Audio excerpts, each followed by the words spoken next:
रजत ऐसा फैसला करेगा जो वेद और सरू की जिंदगी को मुकम्मल तौर पर बदल सकता है। दरअसल, अब रजत वेद और सुरु के दरमियान फासले को नजरअंदाज नहीं कर सकेगा। उसे एहसास हो जाएगा कि सुरु जो कुछ भी कर रही है, उसके पीछे कोई बड़ी मजबूरी छिपी हुई है। इसी वजह से रजत ये फैसला करेगा कि अब वैद को पूरी सच्चाई बताना ही दरस्त होगा। जब रजत वैद से मिलने पहुंचेगा, वैद का दिल पहले ही टूटा हुआ होगा। वैद रजत से दूरी अख्तियार करते हुए कहेगा कि अब सुरु ने सबके सामने ये तस्लीम कर लिया है कि वो उसे नहीं, बल्कि रजत से मोहब्बत करती है। इसलिए अब उसके पास आने का कोई मतलब नहीं बचता। वैद को लगेगा कि रजत सिर्फ उसके जख्म मजीद गहरे करने आया है।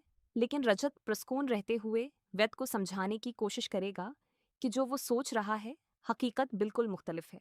रजत कहेगा कि सरो जैसी दिखाई दे रही है, वैसी बिल्कुल नहीं है, और उसके हर फैसले के पीछे एक बड़ा राज छिपा हुआ है। आज के बाद रजत वीत को वो वीडियो दिखाएगा जो उसने पहले ही सरू के मोबाइल से महफूज कर ली थी।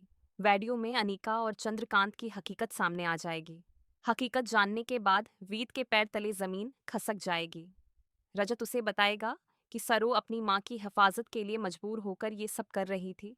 अगर वो अनीका की बात न मानती तो उसकी माँ की जान खतरे में पड़ सकती थी। रजत ये भी कहेगा कि सरू ने हमेशा वीद से ही मोहब्बत की है, लेकिन हालात ने उसे ये कदम उठाने पर मजबूर किया। ये सब सुनकर वीद मुकम्मल तौर पर टूट जाएगा। उसे अपनी गलती का एहसास होगा कि उसने सच जाने बगैर सरू पर शक किया। वीद रोते हुए कहेगा कि उसे एक बार सरू की मजबूरी को समझने की कोशिश करनी चाहिए थी। रजत उसे हौसला देगा और कहेगा कि अभी भी देर नहीं हुई है। अगर वीद चाहे तो वो हकीकत सामने लाकर अनीका को इसके चालाकियों की सजा दिलवा सकता है और अपने प्यार को वापस पा सकता है।